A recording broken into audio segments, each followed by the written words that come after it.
Ready for year number 2 of the Cleveland Spiders. Did some digging in the offseason. Believe we found the areas where we needed to adapt and also explored some interesting little crevices of this game that kind of explain why we underachieved last season. And we're going to address those in just a moment. But we are here at opening day and our roster moves are completed. But the first thing that we're going to do in 2022 is completely gut our staff. And for those who might be worried, Tito Francona is safe, but just about everybody else on his staff, we're going to go ahead and let go. And there's a big reason why. In OOTP 22, one of the things that they're selling it on is the staff cohesion model. And if you see some of our ratings, a lot of these people on our staff just have horrible reputations. And I took some time to look at their ratings, and I didn't see anything that I liked. So we're going to completely gut our major league staff with the exception of our assistant GM and our manager and bring in a completely new unit behind Terry Francona. Alan Clement has a lot of those decent reputation, has a lot of those decent ratings. But what I like about him is that he has a sabermetric school of thought. One of the problems with Carl Willis was that he had no relation with our team players, so it really doesn't matter making a move at all. Ricky Bones, besides having just a great name, is actually a guy that we're going to go for. Handles the development well, is very good with team pitching and influencing mechanics. Plus, he fits that ground ballers archetype that we're developing. Like him a lot as our pitching coach. We're going to go ahead and bring in Mr. Bones. So we're going to end up settling for Mike Brumley as our hitting coach. The only reason why, you can see his teach hitting rating is very good. Saw a lot of guys with really good teaching defense roles, but obviously we're looking for more of a hitting coach by rule. Here, Jim Thome could be a real diamond in the rough. Look at those ratings. Not interested in being a manager, but he seems like somebody we absolutely need to bring onto our staff. Scott, also somebody that we're going to bring on the staff. Also very good ratings. All right, last one is adding on the OOTP meme, Rick Jamieson, who just has unbelievable ratings. But the biggest thing, he can prevent arm injuries, which we really need since we kind of get our identity from our pitching staff. Pat Combs, really good ratings all around. Going to bring him on 4 years. Also took a look at our player cohesion. There were only 2 players that I'm worried about. Javi Guerra, as you can see, I turned on the personality ratings. Low in leadership and loyalty, but very greedy. So that's a guy that we got off a waiver claim. So if we have to move on from him, it wouldn't be that big of a deal. Emmanuel Clase, obviously at 80 overall, 100 plus with the velocity. Had a bad spring, but he has no hustle according to our scout, and low in leadership and work ethic. So that is very concerning. I feel like if we had to move on from him, we would net a lot in return. But definitely don't want to move on from him unless we have to. So those are the only 2 guys that I had concerns about. Our lineup is much, much improved. So hopefully things come to form and we can take care of it. Our strategy is going to be set by Terry Francona. So we'll let him take over there for the first couple months at least of the season and then evaluate after a few weeks. We do take an opening day loss to the Tigers. It's going to be big when we get James Karinchak back because Tristan McKenzie gives up a 2-run double in the 9th. We do come up short. Shane Bieber was really good, though, on the mound. A 1-1 to start the season. Justin Verlander making his Cleveland debut in game number 2. JV pitches us to a win in a slugfest. Okay, so I guess that offense is all right. Look at that. Runs in each of the first 5 innings, at least 3. And we put up 16 on the way to a 16-4 lead, but we let the Tigers back into the game. That is an interesting win. I don't think I've ever seen a win like that before. All right, 1-1. Fortunately, we do get Karinchak back, but he missed most of spring training, so we'll send him on a little rehab assignment. We do end up winning 5-2 to take the series from Detroit. Ahmed Rosario with a home run, and Savali picking up where he left off last year. First series of the year against the Twins, we dropped game number 1.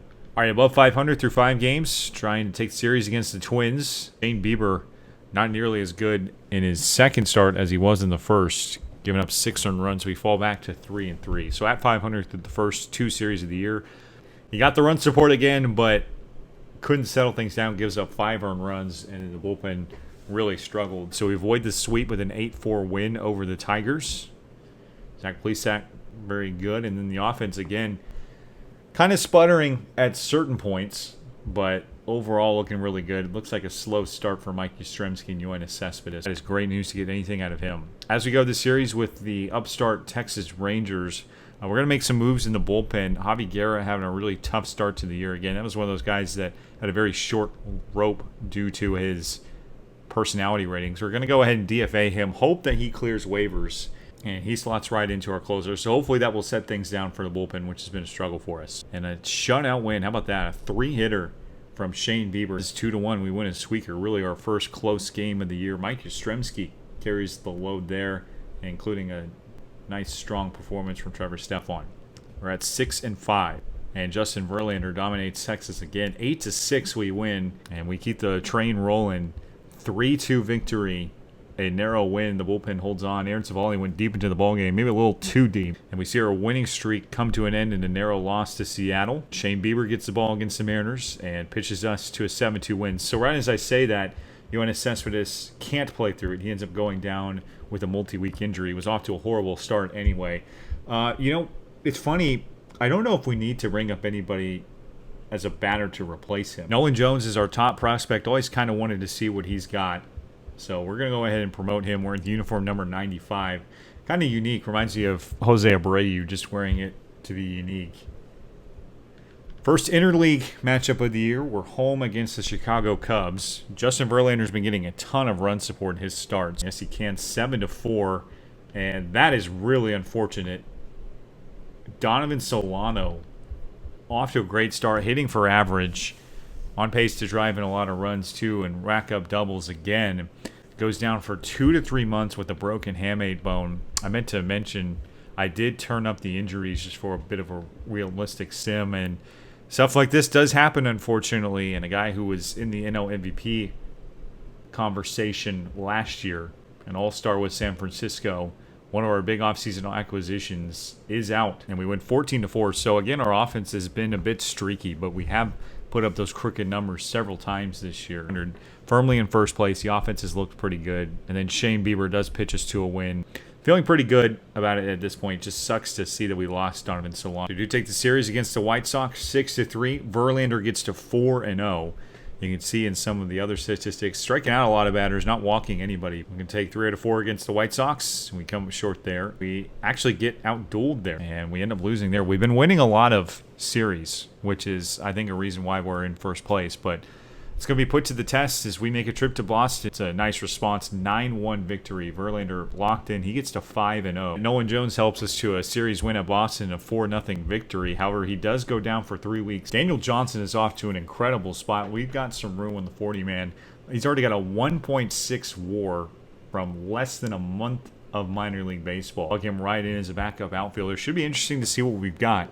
We really dipped into our prospect pool here in the first month and a half. It's a big measuring stick for us. We've had first place for most of the last few weeks. Got a game and a half of an advantage on Detroit, but this Tampa Bay series is going to be big to see if we can hold on to. Statement win in game number 1. Shane Bieber was locked in for his 3rd win of the year. And then Nelson Cruz powers his 10th home run of the season. Jose Ramirez, his 9th. We're getting a lot from those two. Love that combo as our 3-4 hitter. How about this 2011-esque pitching matchup? David Price has returned to the Rays. He's against Justin Verlander, who's got a 5-0 record despite a 5.02 ERA. We do come up short there, 7-6. So we lose 2 out of 3 to Tampa Bay. That was big that we got game number 1. Please sack helps us get back 2 up. Still a half game lead in the division, and we lose in extras. 4 runs for the Twins in the top of the 10th. Looked like our old friend Luis Arraez from one of those other saves came back to bite us. Usually wins games that Justin Verlander has pitched in this year. Now 6-0 after a 4-run performance there. Strikes out a lot of batters. Again, that's a very high ERA, but for the most part, he's getting a lot of run support when he pitches. Old friends, the Milwaukee Brewers, who made it to the World Series last year. Made it to the LCS, I should say, last year. They were 2 games below 500. Trying to avoid the sweep.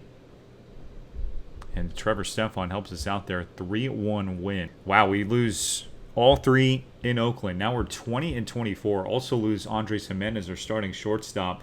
Again, just a story of a lowly differential. We're only plus 15, and we're playing 3 worse than what we're expecting to be. Kyle Seager was one of our minor league free agent signings and kind of a break glass if needed scenario. Kopech versus Shane Bieber as we open up a big series with the White Sox. We also get Yoenis Cespedes back. Since we do get Yo back, we're going to put Franny Reyes on the DL. We're going to put Franmil Reyes on the injured list for 10 days, let him fully heal. Daniel Johnson has just been too good to send down. We've had a lot of success against the White Sox this year. 8-2 win. Shane Bieber picks up number 4 on the season. And he picks up a big win against the White Sox. 7 wins on the season for JB. He goes 8. That's his longest outing of the year. Aaron Savali having a rough season after that All-Star appearance a year ago. Comes up short against the Tigers. What can Shane Bieber do to close the month? 22-27. In 4th place, 4.5 games back. We were in 1st place for most of the month, but things have just tailed off here. We're at a +9 differential. We're supposed to be a game above 500, but it's clear that the injuries have really held us back. As we take a look at some of our strengths and weaknesses, we've been a much better offensive team than last year, but our bullpen has been a bit of a sore part of our overall 2022 performance. Just not getting what we need out of any of our units, and helps us to a 16-2 win there. That's what we need from our offense. A lot of balls leave the ballpark, but we're basically going as far as Cruz and Ramirez can carry us. So James Karinchak is hurt. No matter what the diagnosis is, we're going to go ahead and put him on the DL so that we can activate Franmil Reyes. We need the offense right now. Hopefully Karinchak's injury is not too long, because we have certainly seen our fair share of injuries this year. We do take care of business there, and we do get a huge shot in the arm. Josh Naylor going to take a couple series to rehab. We're going to look to get him on the roster as soon as possible. It's going to be hard to send Daniel Johnson back down, but we need to have Naylor's bat in the lineup. We need as much help as we can get. 2-1 extra innings dramatics as Rosario helps us to a win. Shane Bieber with 12 strikeouts. 5th place in the division. Got to say, I did not see this coming. Trying to knock off the upstart Royals with Shane Bieber, and we get a 4-game sweep to fall a season low 6 games below 500. So just when it looked like it was going in the right direction, the Royals push us around at Coffin, and we are now in last place. It is big to get Naylor back, though. He was good in a rehab stint. Big series against the A's. We really have to sweep this thing. And we dropped game number 1 with Zach Plesac going down for 2 weeks. All right. On pace for how this year has gone. The A's have taken every game against us this year. That beat goes on. Can we at least get 1 win? Finally break the slump. 6-3 win in extras. A walk-off 3-run home run for Mike Yastrzemski off of A.J. Puck. This year has just gone in the precise wrong direction. All right, big series against the Royals. Fortunately, we get them at home, and we win game number 1. Big victory. Trevor Stefan, great ERA, just taking him a lot of losses. 7 strikeouts to win that game. A walk-off solo home run for Yoenis Cespedes. So just after I complained about having him on the roster, he ends up knocking out his first homer of the season in a big spot. And the White Sox sweep us. This thing has gone way off the rails. We are firmly in last place. Been pretty bad in 1-run games as well, so that could be a reason why we continue to struggle. Finally get to Zach Greinke and get back in the win column. Ooh, we dropped 3 out of 4. This team is 11 games below 500, 12 games out of first place. That's a way to start. 11-5. Split the series with the Pirates. Go figure. That's just how this series has gone. It's a nice step in the right direction to Zach Plesac, who has been a roller coaster ride this year. Ends up helping us to a win. 5-0 shutout. And we do get 3 out of 4 for them. That's big. So now we're back to single digits below 500. Big games against the Tigers here. We drop game number 1. Plesac. No, we get swept. Goodness gracious. We're now 12 games below 500. We lose again, but man, at just in time, we get Donovan Solano back. We're going to send him down for a rehab assignment. 13 games below 500. All right, Shane Bieber helps us to a massive win in game number 3 against the Royals. So we do fall to 37-48 on the season. We're 13 games back. Ever since we were, we were 3 games above 500 in May at some point. So I think we were 18-15, 19-33 since that point. It's been a total disaster. We should be hovering right around 500. Brian Shaw, unfortunately, is not going to cut it this year. We're going to go ahead and DFA him. Emmanuel Clase is going to get some time at AAA, along with Tristan McKenzie, who have both struggled this year. We're missing James Karinchak right now, which really hurts. Kyle Seager is going to be DFA'd because he's only getting a few at-bats. So we've opened up 5 roster spots. I think we need... Yeah, we just need 4 pitchers. Try to change things up and dig into our depths here. Wow.